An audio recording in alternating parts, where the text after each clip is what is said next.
Vamos lá, pessoal. Vamos prosseguir então. Agora vamos fazer o consumo de um web service ou o consumo de uma API, tá? E vamos entender a essência disso, como é que isso funciona, o que tá por trás dessa simples chamada de um endereço, né, na internet, como que isso funciona. Bom, a gente tem que entender agora o chamado HTTP, tá? Que é o protocolo de comunicação utilizado na internet. Então, qualquer site que você entre, sistema, pela internet, você vai reparar que você está utilizando, conscientemente ou não, sabendo ou não, HTTP, tá? E a gente tem uma variação dele que é o HTTPS, que é a versão segura. Vou dar uma pequena explicação sobre isso. Então, o HTTP ele vem de Hypertext Transfer Protocol. E o S é de Security, tá? Security. Talvez eu tenha escrito alguma coisa errada aí, tá? Então é um protocolo de transferência de hipertexto. O que significa hipertexto? Varia entre mídias, tá? Mídias em geral, vídeo, imagem e hipertexto como HTML, CSS, JavaScript, JSON, XHTML. São essas variações, XML, XHTML, são variações de hipertexto, tá? São esses arquivos de hipertexto. Então, HTTPS é um protocolo, e quando a gente fala de protocolo, é sempre algo que vai ditar como que duas máquinas, ou uma rede de máquinas, vão se comunicar. Então, o protocolo, se a gente for imaginar a nossa vida cotidiana, a gente pode imaginar que eu, para me comunicar com alguma certa pessoa, eu utilizo um protocolo. Vamos chamar esse protocolo de educação. Então, eu sendo cortês, sendo educado com uma pessoa, eu vou iniciar um diálogo com uma pessoa, cumprimentando ela. Um bom dia, boa tarde. Então, eu começo dando um bom dia, um alô, boa tarde. E assim eu começo a minha conversa. Então, esse, querendo ou não, é um protocolo que nós, seres humanos, utilizamos quando a gente vai se comunicar entre nós, certo? E como que duas máquinas vão se comunicar entre si? Então, eu tenho uma máquina A, aqui. Vou desenhar a máquina A. E a máquina B. Dois computadores, tá? Entendam máquina como computador, tá? Então, temos esse cenário aqui, onde temos esses dois computadores, tá? E eu quero estabelecer uma comunicação entre eles. Essa máquina A e essa máquina B, beleza? Primeira coisa que tem que ficar claro para vocês. Todo computador tem um endereço, certo? Qual que é esse endereço? Qual que é? Endereço IP. Endereço IP. Então isso, o endereço IP, o IP vem de Internet Protocol, tá? Protocolo de internet. É a identificação do local onde essa máquina está, como se fosse um endereço. Cada um de nós temos os nossos endereços. Quando uma máquina vai se comunicar a outra, é como se eu estivesse enviando uma carta para ela. Então eu tenho que especificar nessa carta. Vamos supor que o A quer se comunicar com o B. Eu tenho que informar para essa carta qual que é o remetente, certo? É assim que se escreve. Eu sei que hoje em dia já não se escreve tanta carta, né? Mas vamos lembrar aí das aulas de história aí que nós temos, né? Como que carta é feita. O e-mail funciona da mesma maneira, né? O e-mail é mais de hoje em dia. Então temos o remetente, que é o cara que está enviando. Temos o destinatário, que é o cara que vai receber. E temos o corpo. Corpo, tá escrito certo, né? Então temos o corpo da carta, ou e-mail. Entendam da melhor forma que vocês quiserem. O remetente e o destinatário é o endereço do cara que está enviando, no caso o remetente, e o endereço do cara que vai receber, no caso destinatário.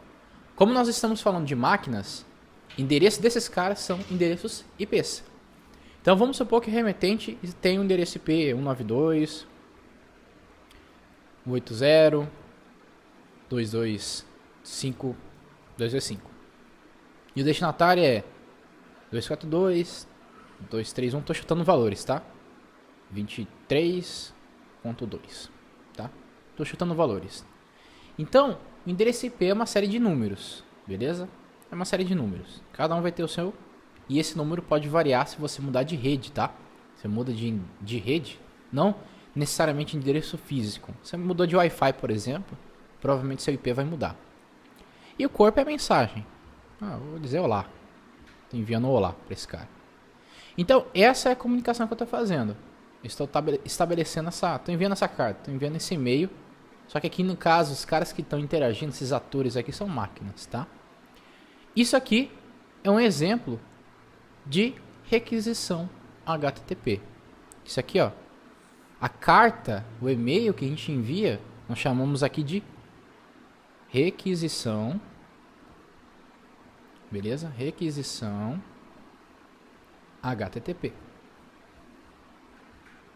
Tá? Pode ser HTTP, HTTPS, tá? Mas em geral, requisição HTTP já quer dizer os dois, tá? Então, uma requisição HTTP vai ter o que nós chamamos de informações de cabeçalho ou de header, tá? Em geral, no cabeçalho vai remetente, destinatário e as informações de corpo, que é a mensagem que eu estou enviando do ponto A ao ponto B, tá? Do remetente ao destinatário. Beleza? Então, o que é importante a gente saber do protocolo HTTP, da requisição HTTP? Que a requisição HTTP, ela vai ter o header, o head, aliás, header, o head é o cabeçalho,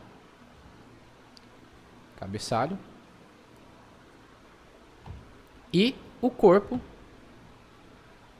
que é o body, né? Eu coloquei ao contrário aqui. O body, que é o corpo.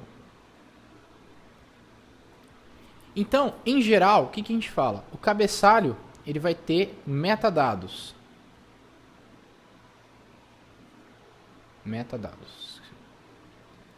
Metadados, em geral, são informações. Por exemplo, remetente, destinatário.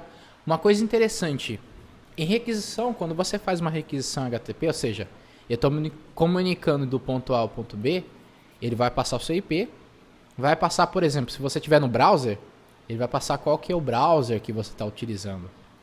Você consegue a região da qual você está acessando, por exemplo, entre outras informações. Isso seriam metadados. São informações de quem está enviando e quem está recebendo também. E o corpo são os dados. Então vamos supor, eu vou enviar uma informação para esse endereço. Eu posso colocar essa informação no corpo. Esses dados que vão de um canto a outro, vai no corpo. Beleza? Então isso aqui é uma abstração. Estou brincando aqui com a ideia de carta, e-mail, para falar da requisição HTTP. Beleza? Então vai seguir esse padrão. Cabeçalho, cabeça, corpo. Head, body. Beleza? Uma coisa interessante. Às vezes o IP não é tão interessante da gente memorizar. A gente não vai ficar memorizando IP de computador, né? Se eu entro num site, eu não vou digitar o IP dele. Posso digitar? Posso. Mas em geral vai ter um domínio. Um domínio que é o endereço dele. Por exemplo, google.com. Certo? Então o domínio é como se fosse um apelido que eu vou dar para esse IP, para não ficar memorizando IP. Porque ninguém vai navegar lá, entra aí no 129.221.52, né? Entra aí no google.com e já era. Né? O que vai fazer esse google.com, por alguma forma, ele vai me dar o IP certo, beleza? Esse IP pode variar, inclusive, né? Tá? Então a gente não vai ficar memorizando, a gente vai ter um IP, ao invés de usar o IP, a gente vai usar o endereço. No nosso caso, buscar por CEP, nós vamos fazer via CEP, né? Então, outra coisa que é interessante a gente saber dessa comunicação, então de novo, vamos ver se eu... De novo, computador A e o computador B.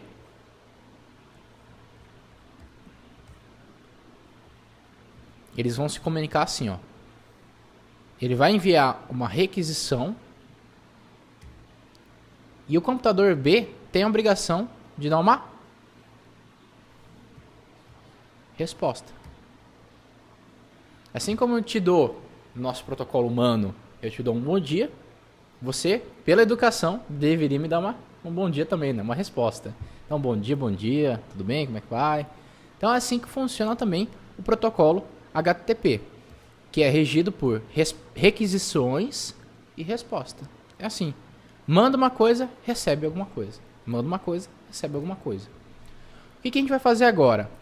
Nós somos uma máquina. O nosso front-end está numa máquina, que é a nossa máquina local, nosso próprio notebook, nosso próprio computador aqui. Então, nós vamos estar aqui no endereço, deixa eu colocar inteiro aqui, http local host eu não sei que porta que ele coloca lá, é 8080, né? É 8080. E quem a gente quer se comunicar é https viacep.com.br. Aí tem os outros, né? Barra, o WS, a gente vai colocando lá. Mas essencialmente são esses dois caras que vão se comunicar. Eu, que estou no localhost, quero me comunicar com viacep.com.br. Então tem que fazer uma requisição e uma resposta. Beleza? Como que eu faço isso no JavaScript? Você pode fazer isso na mão utilizando XML, HTTP, request, que é nativo do JavaScript. Você pode utilizar a API fetch, assim, também é nativo do JavaScript, mas a gente vai optar por utilizar uma lib chamada Axios, que ele deixa um pouco mais fácil essa parte de comunicação. Vocês vão ver que é super tranquilo de fazer. Então, qual que é o próximo passo? Vamos baixar o Axios pelo npm. Lembra que daqui para frente tudo que a gente vai fazer, baixar a biblioteca é pelo npm. Vamos baixar esse Axios para começar a utilizar. Quando a gente for utilizar o Axios, tá? Vamos fazer agora o download dele. A gente precisa entender na requisição o conceito de async await, tá? Que é nativo do JavaScript. Isso aqui a gente não viu ainda. Para entender esse cara, a gente vai ter que entender assincronia